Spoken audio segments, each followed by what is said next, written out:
શ્રી રામ ટેલિફિલ્મ્સ દ્વારા આ ભાવમાં ખોટું નહીં આ વીસીડીમાં હું સાંઈરામ આપ બધાનું દિલથી સ્વાગત કરું છું. ટ્રેક્ટર ભરાય એટલી છૂટક જોક્સ લઈ અને આ એક સીડીમાં તમારી સમક્ષ આવ્યો છું, એટલે સાચું કહું તો તમને આ ભાવમાં ખોટું નહીં.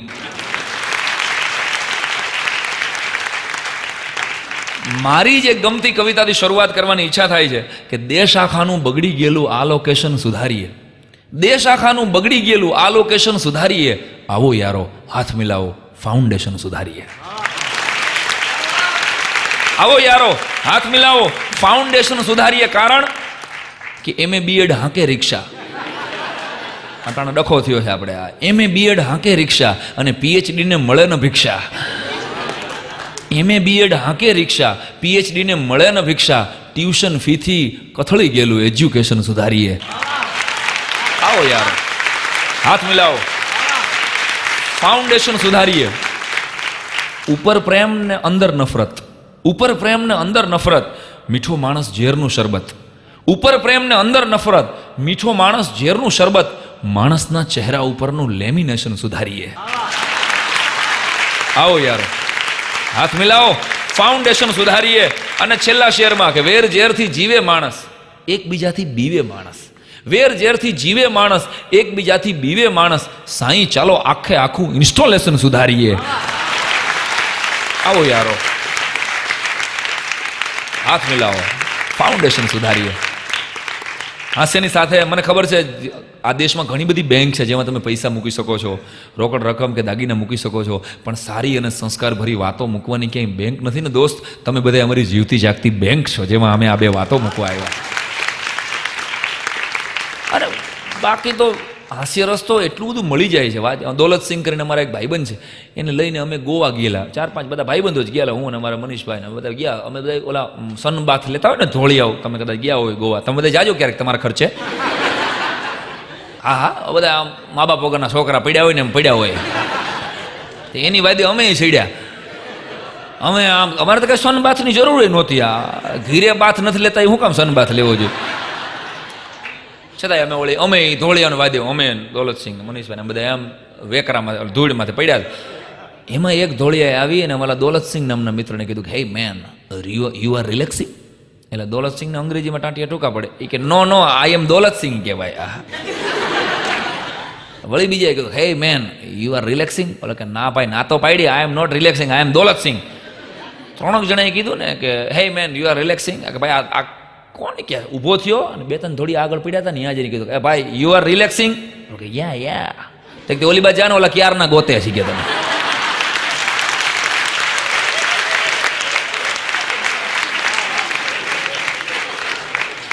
ગોંડલના હાઈવે ઉપર ખટારો એક આયલો જાય જોરદાર, અને એમાં અચાનક એક એમ્બેસેડર ડ્રાઈવર વગરની જોઈ, અને આને ટેન્શન આવી ગયું, મારી બેટી ડ્રાઈવર વગરની. આ નક્કી જોરદાર બ્રેક મારી. તો એમ્બેસેડરે નજીક આવીને ઊભી રહી ગઈ, અને જે ખટારાનો ડ્રાઈવર હતો ને હેઠે ઉતરીને કોણ નીચે ઉતર ભાઈ દેખતા નહીં બીચ મેં ઘડી કોણ હે ગયા.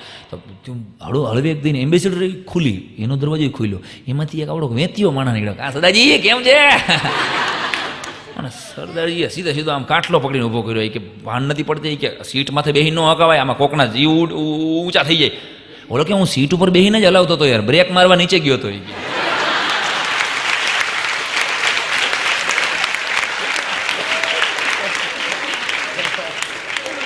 પણ એટલા બધા મુદ્દા. હું ગોંડલમાં પ્રાઇમરી સ્કૂલમાં પ્રિન્સિપાલ છું, ખરેખર તમને લાગતો નહીં એવું. છોકરાઓ છે ને એની સાથે મારો વ્યવસાય, એટલે હું ઈશ્વરને આભારી માનું છું કે બીજા બધા ધંધામાં તો કાગળિયા હારે કામ કરવાનું હોય છે, ફાઇલો સાથે કામ કરવાનું છે. કલેક્ટરમાં કે ઓફિસમાં હોય કે કમિશનર કચેરીમાં હોય કે હું જો પોલીસમાં હોત તો મારે ગુનેગારો હારે કામ કરવાનું હોત. પણ હું એટલો નસીબદાર છું કે મારે જીવતા જાગતા ભગવાન સાથે કામ કરવાનું છે સાહેબ.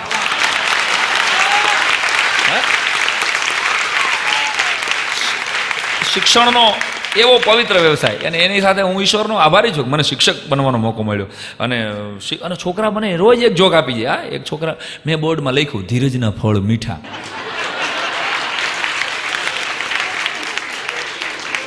તમારી સમજદારીને ધન્યવાદ છે.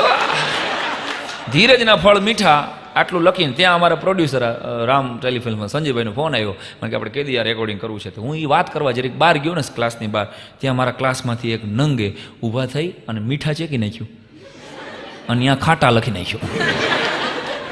હું પાછો આવ્યો, મેં કહા કોણે કર્યું? આખા ક્લાસે કીધું કે રઘો જોઈ ને સાહેબ આપણા ક્લાસમાં ઊભો કર્યો, એક ફડાકો નાખ્યો. રઘા ધીરજના ફળ ખાટા ન હોય, મીઠા હોય. તો રઘાએ મને જવાબ જોરદાર આપ્યો. મેં તો સાહેબ મને કહે, સાહેબ તમે લખ્યું પણ તમારાથી ધીરજ તો રહી નહીં ને.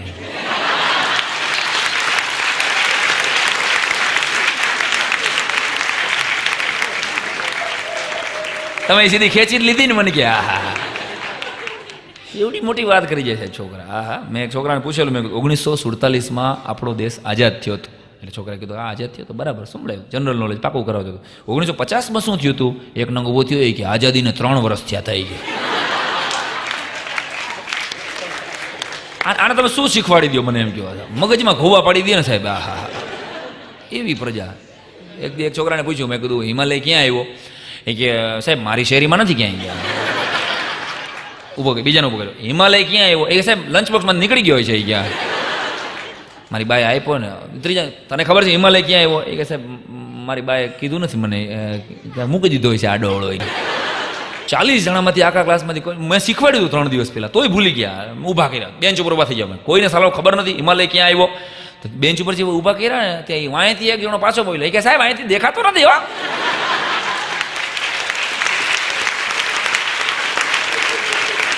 નહીં ગયા.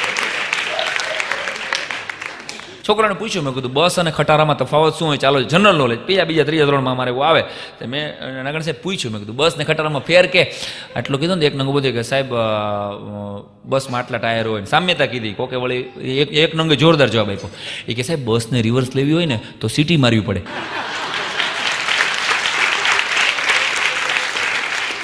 બસને રિવર્સ લેવા સીટી મારવી પડે, અને ખટારાને રિવર્સ લેવા હોય તો કેવું પડે, આવા દે આવા દે આવા દે આવા દે. બસ આ બાળક છે સાહેબ. પણ એક શેર યાદ આવે છે, બચ્ચો કે છોટે હાથોं को चांद सितारे छूने दो, बच्चों के छोटे हाथों को चांद सितारे छूने दो, 2-4 किताबें पढ़कर वो भी हम जैसे हो जाएंगे.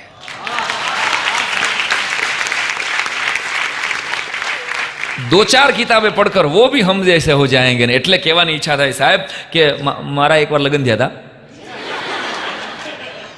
હા, અને મારા છોકરાએ મને એક દી જોરદાર સવાલ પૂછ્યો.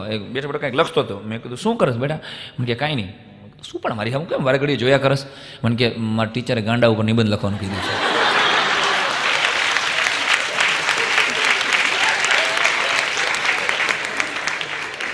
ક્લાસમાં મેં પૂછેલું, મેં કીધું ભાઈ મંકીનો સ્પેલિંગ ક્યાં જોઈ? એટલે છોકરો બોલ્યો MONKEY. હા, ચોપડીમાં જોઈને બોલ્યો ને. મેં કે ના સાહેબ તમારી આમ જોઈને બોલ્યો. એ કે નિખાલસ છે ને બાળક. એમાં મારો છોકરો બાળ ઉછેર નામનું પુસ્તક વાંચતો. આ જાની સાહેબ બનેલી સત્ય ઘટના. બાળ ઉછેર. મેં કીધું બેટા તું હજી આ 10 વર્ષનો અને બાળ ઉછેરનું પુસ્તક શું કામ વાંચે? મને કે મારે જાણવું તો જોઈએ ને તમે મારો ઉછેર બરાબર કરો છો કે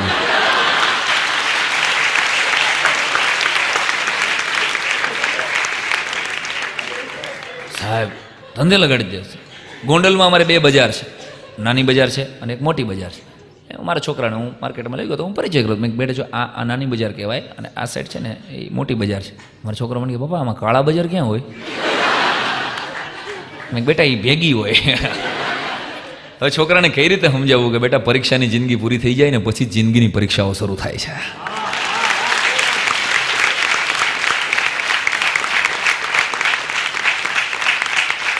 ભણવાની જેટલી પરીક્ષાઓ 10મું 12મું કે કોલેજમાં જે કાંઈ ભણવામાં આવે છે એ બધું આપણે બરાબર પાસ કરી લઈને સાચી પરીક્ષા તો પછી જ શરૂ થાય જશે. પણ એટલે યાદ નીકળી છે વાત.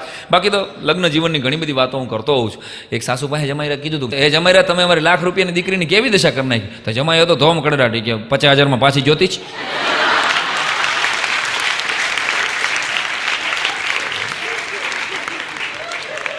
ડૉક્ટર, ઘણા બધા ડૉક્ટરો અહીં બેઠા છે.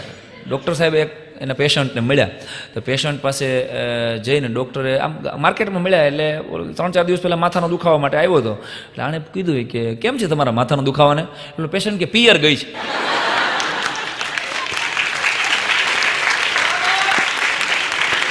આ ન સમજાય તો ભાઈ તમારા આવે. અને જેટલા પરણેલા મારી વાત સાંભળે છે આ ભાવમાં ખોટું નહીં. એ બધા હૃદય ઉપર હાથ રાખીને કહેજો સાહેબ, લગ્ન થયા ત્યારે આપણા જે 5 વર્ષે માન હતા એ 10 વર્ષ 5 વર્ષ સુધી આપણા માન બરાબર રહીએ ને પછી 10 વર્ષ 15 વર્ષ પછી તો છે ને હાવ આમ આમ તળીએ વ્યા જાય. આ ખરેખર શરૂમાં તો આમ આપણે કેવા. અને ગામડામાં કોઈના લગ્ન થયા હોય, આ મારી અંગત વાત નથી અને અનુભવે નથી, આ તમારા જ બધાના અનુભવ હું અહીંથી કહું છું એટલું. ગામડામાં લગ્ન થયા હોય ને માંડ એક બસ આપણે હાહરીએ જાતી હોય અને આપણે ઘરવાળાને વેકેશનમાં મૂકવા જતા હોય, એ દ્રશ્યો મેં જોયેલા કહું. અને તમે બરાબર આમ ઊભા રહ્યો ને ગામડામાં જઈને સસરીએ, ત્યાં તમારા સસરા નથી જામતું. બસ આ તો બહેનોને વંદન છે મારા કે એ આમ હાહરિયામાં આવે ને તો કેવી આમ દૂધમાં હાકર મળે મળી જાય. બાકી આપણે તો 5 દી પુરુષોને આમ સાસરી રહેવું પડે ને, સસરા પ્રેમ ચોપડા જેવા જામે જ નહીં જરાય.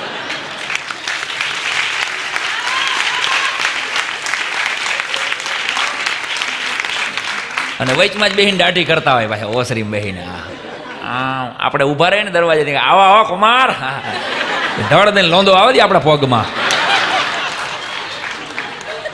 આવો આવો કુમાર, મોડા પડ્યા લાગો. હા બીજું આવે ફાળ કરતો. પછી ઘરમાં ડબલું એક હોય, એ ડબલામાં આપણે દાઢી કરવાની, એ દાઢી કરે એમાં જ આપણે નાહવાનું.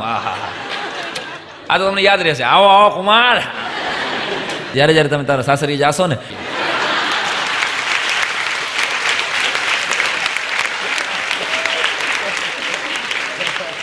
પણ અતુલ પંડ્યા અમારો લેખક આ સીડીનો, એણે મને એક સરસ વાત કરેલી.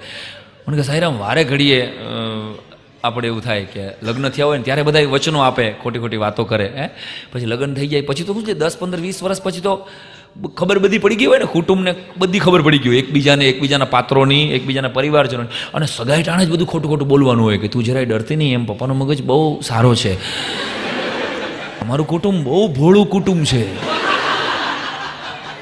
દરેક પુરુષે એની ફિયાન્સીને એક વખત તો આ વાક્ય કીધું જ હોય કે જો અમારું કુટુંબ બહુ ભોળું છે, બહુ સંસ્કારી છે, બહુ. એ તો પછી ખબર પડે કે આ દાંતિયા હાટું ધીંગાણા થાય આના ઘરમાં.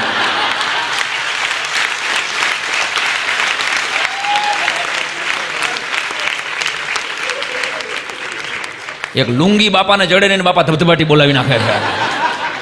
શાકમાં કોક દી ભૂલથી છોકરા હાચવવામાં મીઠું ઓછું થઈ ગયું હોય ને ધબધબાટી બોલી જાય, એ તો પછી ખબર પડે ને. સારું સારું બહુ ભોળું કુટુંબ છે, તું જરાય ટેન્શન જાનમાં કહે તું આવું બધાએ મને શું છોકરીને બીક ન લાગે ને, ડરે નહીં, એટલે આવું બધાય પુરુષોએ ખોટે ખોટું કીધું જ હોય છે, ભોળું કુટુંબ ભોળું કુટુંબ. લગ્નના 35 વર્ષ કે 30 વર્ષ કે 25 વર્ષ જાય ને પછી ક્યારેક ઘરવાળી છે ને હામી કે શું કહેતા તમે આ ભોળું કુટુંબ તમારું, એકેય ભોળા છે આમાં, ગોળી મૂકીને ગોળા ઉપાડી જાય એવા છે તમારા આખા કુટુંબ.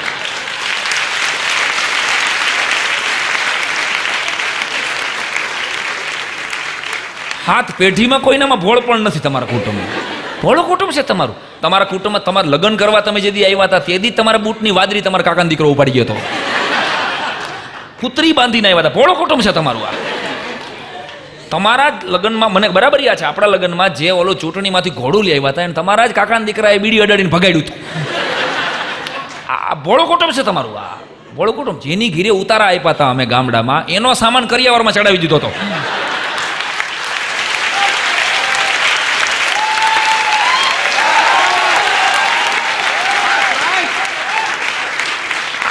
ભોળું કુટુંબ છે તમારું.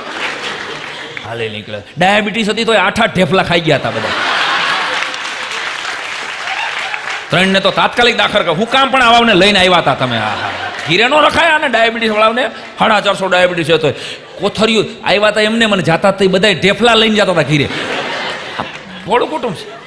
હા, અડધી કલાક અમને નાસ્તો દેવામાં મોડું થયું હતું, જાણ ટાણે તો શેરીઓમાં માગવા નીકળ્યા હતા કોઈ ખાવા આપવાને છે. આ ભોળું કુટુંબ છે તમારું.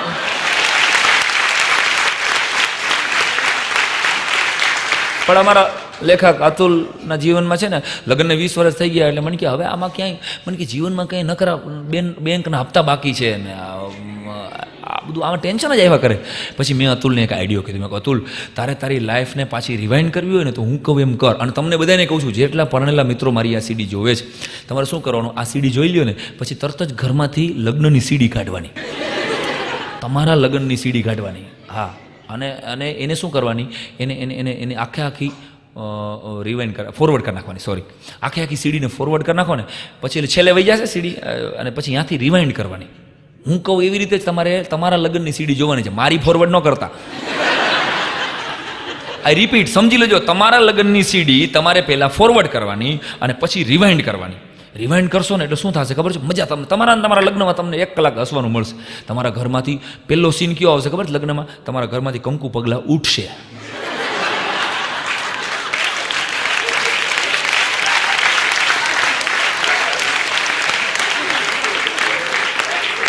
સીન નંબર 2, તમે ને તમારી વાઈફ પાછા રિવર્સમાં તમારા ઓલી એમ્બેસેડર જે તમે 300 રૂપિયાની ભાડે કરી હતી ને એમાં પાછા બેસશે. ડર કરતી એમ્બેસેડર પાછી જશે તમારા સાસરાના ગામ સુધી રિવર્સમાં. સીન નંબર 3, તમે ઉતરશો ને એ ભેગા તમારા ઘરવાળા જેવા ઉતરશો ને એ ભેગા ગોરબાપા જ છેડાછેડી તોડી નાખશે.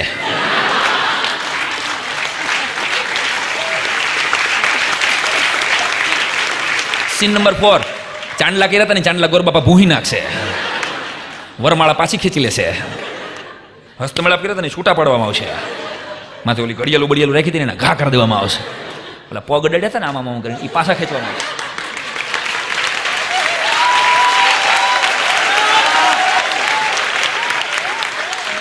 હવનકુંડની આગ ગોરબાપા ઠારી નાખશે. ફેરા રિવર્સ ફરાશે. રિવર્સ ફેરા ફરાશે. આવું લખી લેજો. અને પછી તમે તમારા ઘરવાળાને તરત જ તમારા સસરા સુધી આમ મોકલી દેશો. તમારા સસરા દાંત કાઢતા કાઢતા તમારા ઘરવાળાને તરત જ આમ સ્વીકારી લેશે. અને તમે હસતા હસતા બહાર આવશો ને ત્યાં તમારા ભાઈબંધો બધા નાચતા હશે કે આજ મેરે યાર કી શાદી હૈ, આજ મેરે યાર કી શાદી.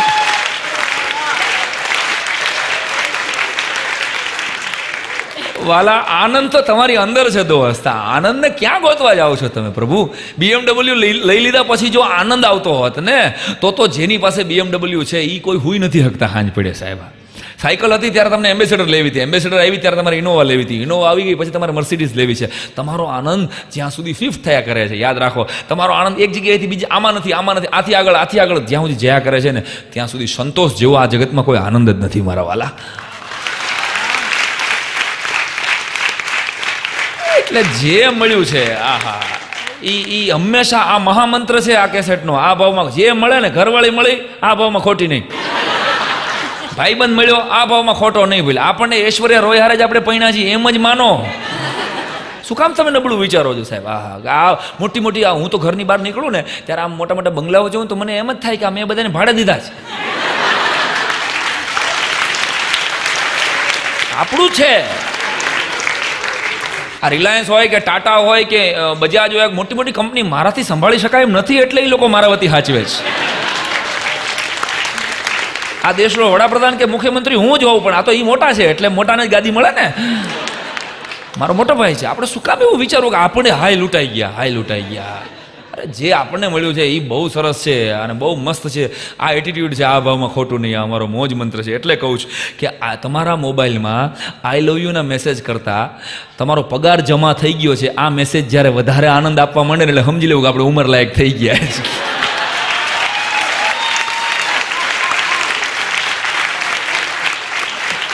આઈ રિપીટ, પગાર જમા થઈ ગયો છે આ મેસેજ આઈ લવ યુના મેસેજ કરતા જ્યારે મહત્વનો થઈ જાય ને ત્યારે મારા વાલા રાજી થવું કે આપણે બસ હવે આપણી ઉંમર થઈ ગઈ.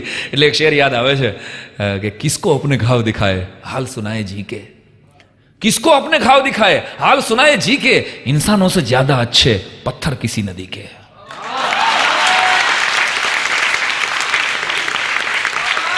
इंसानों से ज्यादा अच्छे पत्थर किसी नदी के और हर कंधे पर 100 चेहरे, हर कंधे पर 100 चेहरे, गिनती क्या एक दो की, हर कंधे पर 100 चेहरे, गिनती क्या एक दो की, और रावण से ज्यादा खतरे हैं 21वीं सदी के.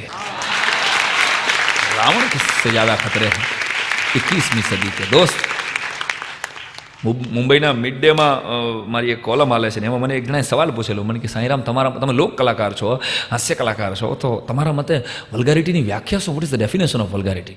અને મેં બહુ સભાનતાપૂર્વક એને જવાબ આપેલો કે મારા મતે આ દેશમાં આ જે હિરોઈનો ટૂંકા કપડાં પહેરે છે ને એના ટૂંકા કપડાં એ દેશની વલ્ગારિટી નથી, કારણ કે એ લોકોને તો એના ટૂંકા કપડાં પહેરવાના પૂરા પૈસા મળે છે સાહેબ. પણ આ દેશમાં 10 વર્ષનું એક બાળક પોતાનું બાળપણ વેચી અને ચાની કેબીને મજૂરી કરે છે ને આ દેશની સાચી વલ્ગારિટી એ છે સાહેબ. મારી પ્રાર્થના છે જેટલા મિત્રો અહીંયા બેઠા છો અથવા તો મારી સીડી સાંભળી રહ્યા છો કે તમને ઈશ્વરે સારો સમય આપ્યો હોય ને ત્યારે કોક એવા મજૂરના છોકરાને કોક ઝૂંપડામાંથી ગોતીને એની ફી ભરી દો. એને ડૉક્ટર થવું છે, એને એન્જિનિયર થવું છે, એને ભણવું છે, પણ એના બાપ પાસે પૈસા નથી. સાહેબ, એને ભણાવી દો. એ છોકરાનો જે આશીર્વાદ તમને મળશે ને, એક કલાકાર તરીકે, એક બ્રાહ્મણ તરીકે તામ્રપત્ર ઉપર લખીને દઈ દઉં કે તમારી હાથ પેઢીમાં તમારા સંતાનોના વિચાર નહીં બગડે. સાહેબ,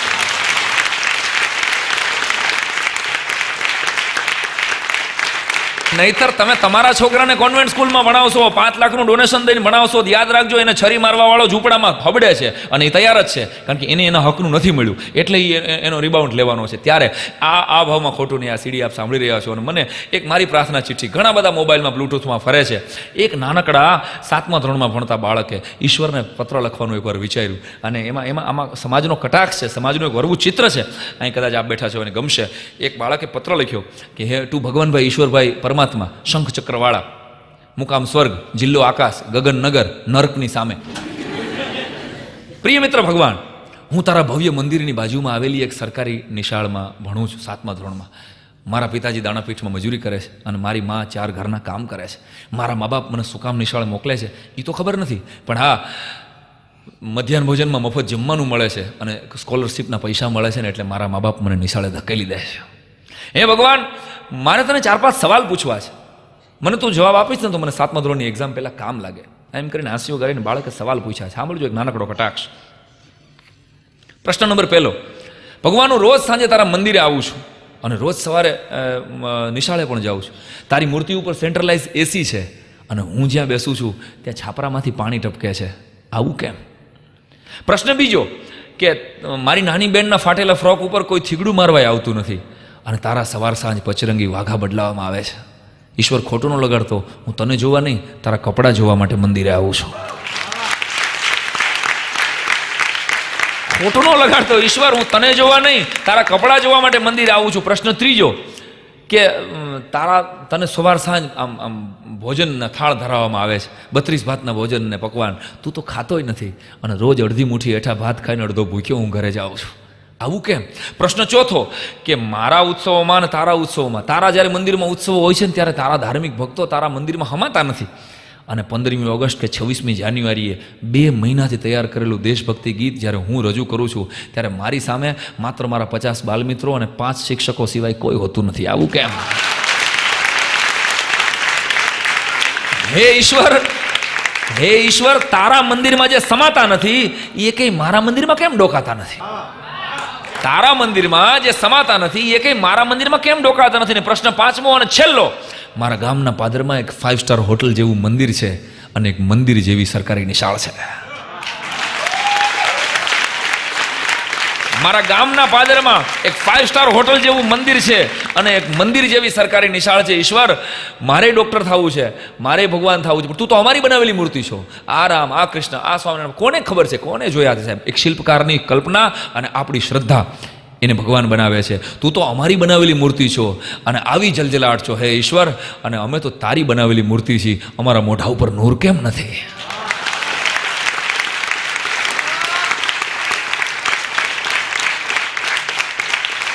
અમારા મોઢા ઉપર નૂર કેમ નથી? મારે ડૉક્ટર થવું છે, મારે ભણવું છે, મારે એન્જિનિયર કે વકીલ થવું છે, પણ મારા બાપ પાસે 8મા ધોરણની ફીના પૈસા નથી. થઈ શકે તો તું એક દિવસની ખાલી તારી ધર્માદા પેટી મોકલ ને તો હું આખી જિંદગી ભણી શકું એમ છું. તું એક દિવસની તારી ખાલી ધર્માદા પેટી મોકલ ઈશ્વર, તો હું આખી જિંદગી ભણી શકું એમ છું. પણ મને ખબર છે દોસ્ત, તારે ઘણાને પૂછવું પડે એમ છે. તુંય મજબૂર છો, પણ જો તું મને મોકલી શકે તો મોકલજે, તો હું ભણીશ ને આગળ વધીશ. નહીતર તારા કહેવાતા શ્રીમંત ભક્તોને આખી જિંદગી ચા પાઈશ, આ ચાની હોટલે 5 રૂપિયાના પગારથી નોકરીએ રહી જઈશ. પણ દોસ્ત, એટલું પાકું છે કે હું કોઈ દિવસ તારા પગથિયા નહીં ચડું, તારી યારે કિટ્ટા કરી નાખીશ. સમય બહુ ઓછો છે ભગવાન, સમય બહુ ઓછો છે તારી પાસે અને મારી પાસે પણ. લિખિતન એક સરકારી શાળાનો ગરીબ વિદ્યાર્થી અથવા તો હિન્દુસ્તાનના એક ભાવિ મજૂરના વંદે માતરમ.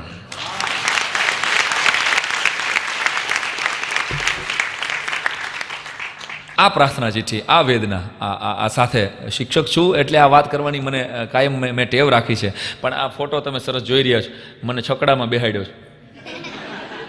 એવો સરસ મજાનો અમારા રામ ટેલિફિલ્મ છે ફોટો, એમાં છકડામાં બેઠો છું અને પાછળ જે એટલી બહેનો બેઠી છે, આટલી બહેનોને લઈને હું કોઈ દિવસ ક્યાંય ગયો નથી.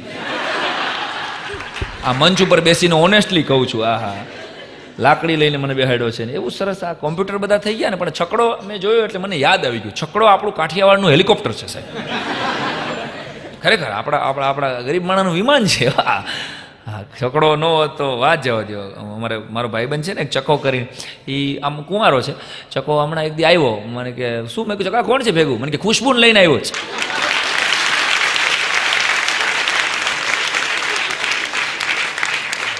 અમારા આખા કુટુંબ એને વરસાદની જેમ રાહ જોવે ને એમ છેલ્લા 10 વર્ષથી, કારણ કે ચકાને 37મું હાલે છે અત્યારે, અને વાંઢો ગુડાણો છે. એટલે અમને એમ થાય કે આની હગાઈ થઈ ગઈ, શું વાત છે? ખુશ્બુ દીકરીને લઈને આવ્યો. હું મારા બાપુજીને બહાર બધાય બહાર નીકળ્યા, જોયું ને તો ખુશ્બુ રિક્ષા પડી હતી. આ ખુશ્બુ એક નાખી. મેં કીધું ચોખવટ કરીને છકડો લઈને આવ્યો. મને કે અમિતાભ બચ્ચને છકડો હલાવ્યો ને એમાંથી મને પ્રેરણા મળી છે. મને કે આપણે છકડો હલાવવો છે, આ ખુશ્બુ છકડેકી. અને વાંહે પાછું બોર્ડ મારે ઘણા મેં તો છકડા, આપણે કાઠિયાવાડમાં તો છે ને ઓલો દુહામાં છે ને કે કછડો બારે માસ, અને આપણે સૌરાષ્ટ્રમાં છકડો બારે માસ. હા, અને સ્લોગન બહુ સરસ માર્યા હોય. તમે જુઓ છકડામાં લખ્યું હોય ને, BMW ઊભી રહે ને તો એમાંથી સફરજન જેવા માણસો ઉતરે, સ્વિફ્ટ ઊભી રહે કે ઇનોવા ઊભી રહે ને તો જેવી ગાડી એવા માણસો, એવા લાલ ટેટા જેવા માણસો ઉતરે આમ સફરજન જેવા. આહા, અને છકડો ઊભો રહે ને એટલે શ્રીફળ જેવા ઉતરે સીધા.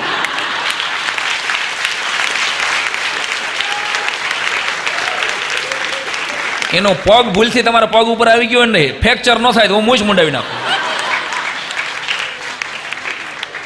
જેવી સિસ્ટમ, જેવું વાહન એવા જ માણસો. હા, અને પછી એની વાહે લખ્યા હોય, તમારે જોવું છકડાના સ્લોગન ક્યારેક વાંચજો. આ ચકાએ તો લખાયું હતું, બુરી નજર વાલે તેરા મુંહ કાલા. આમાં નજર નાખવા જેવું છે શું?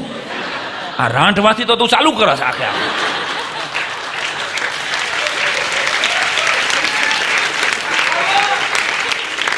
15 મિનિટે તો છકડો ચાલુ થાય સાહેબ. એ સાઈડ આપે નહીં, સાઈડ કાપે નહીં.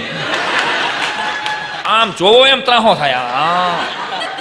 35 જણા ગોઠવાય ને પછી 36મો ડ્રાઈવર આવે. છકડામાં તમે બેઠા જશો, આમાં બધા બેઠા છો ને છકડામાં, તમે જોરદાર સાહેબ. નો બેઠા હોય એકવાર ટ્રાય કરજો. ચીપટી આવી જાય ને પછી બીજા રોદા લગી રાહ જોવી પડે તમારે.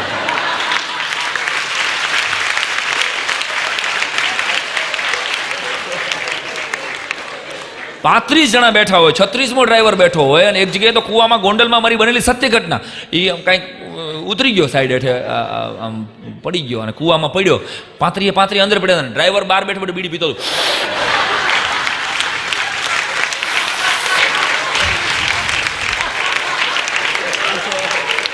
એટલે મારા જેવા કોકે કીધું કે ભાઈ શું થયું? મને કે એના કર્યા ભોગવે ભાઈ.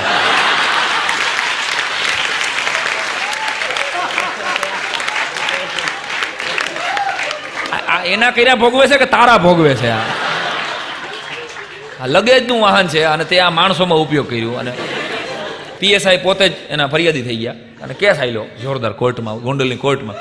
બનેલી સત્ય ઘટના, કેસ આવેલો.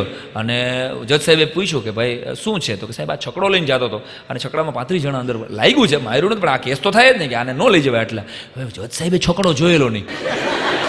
જજ સાહેબ મહેસાણા બાજુના. એટલે શું છે ભાઈ કે છકડો કોને કહેવાય? કે શું ભાઈ આ ચમનો છકડો? શું છકડો? ઓલા વકીલ ગોટે જડાક સાહેબને છકડો સમજાવો કેવી રીતે યાર? કારણ કે આ કોઈ કવિતા તો છે નહીં. કારણ કે અમદાવાદ, ચરોતર અમદાવાદ બાજુ જાઓ ને તો છકડો છે ને એ શટલિયું થઈ જાય. અહીંયા લાજ કાઢે છે છકડો. આપણી જેમ ઉઘાડ મથો ન હોય, અહીંયા લાજ કાઢે. એટલે કે ભાઈ લઈ આવો અંદર, કે કોર્ટમાં લઈ આવો, મારે જોવો કે શું છે છકડો. વકીલે કીધું ઓલા કે તું તારો છકડો લેતો હોય. અને પહેલી વખત છકડાની એન્ટ્રી કોર્ટમાં થઈ સાહેબ. બાખ બાખ બાખ બાખ બાખ બાખ બાખ બાખ બાખ બાખ બાખ બાખ બાખ કરીને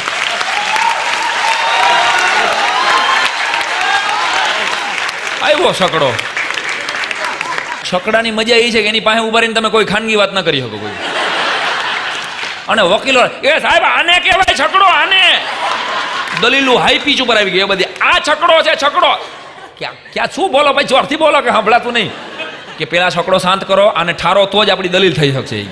ઓકે ઠાર્યું. આ છકડો કહેવાય. હા, એટલે કે આમાં ભાઈએ 35 જણાને બેસાડ્યા હતા અને 36મો પોતે બેઠો હતો, કૂવામાં પડ્યા છે. આ કેસ છે. એટલે ઓલા આરોપીને કીધું કે ભાઈ તારે કાંઈ કેવું છે? એટલે કે સાહેબ મારે કાંઈ કેવું નથી, મારે કોઈ વકીલ નથી, આપણી પાસે કાંઈ પૈસા નથી કે. પણ આ વકીલ સાહેબ એમ કહે છે કે આમાં 35 જણા બેઠા હતા, હું મારો ગુનો કબૂલી લઉં, વકીલ સાહેબ આમાં 35 જણાને ગોઠવી દઈએ.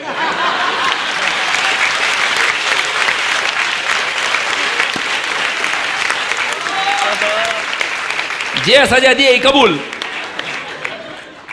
એટલે ભાઈ વાત તો ખરી કે 35 જણા ચમ ના ગોઠવાય કે આમાં હેડો વકીલોને ગોટે ચડાવ્યા, LLB મૂકીને છકડાવાળા થઈ ગયા હોય ને, જેટલા બાર ઓલા નવરા બેઠા હોય ને બધા વકીલને બોલાવ્યા, હાલો ગોઠવાવ ભાઈ કે. 2-3 વકીલોએ ઠાઈ કેટલી અડધી કલાક મહેનત કરી, 28 જણા ગોઠવાના. 29માં તો કોઈ હિસાબે આવે એમ નહોતો, એટલે કે ભાઈ 29માં સાહેબ નથી આવતો કે તો જોજી, એટલે કે તો ભાઈ કે આ સાચો છે કે આમાં 35 જણા આવી જ ન શકે કે જા તું નિર્દોષ.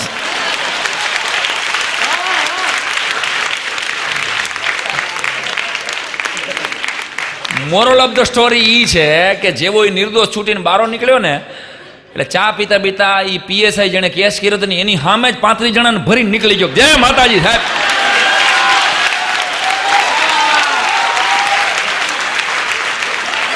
આ તમારું કામ નહીં, મને કે પાક પાક પાક પાક પાક પાક પાક. ઓલો કે બીજી વાર તો કેસ કેમ કરવો એ ત્યાં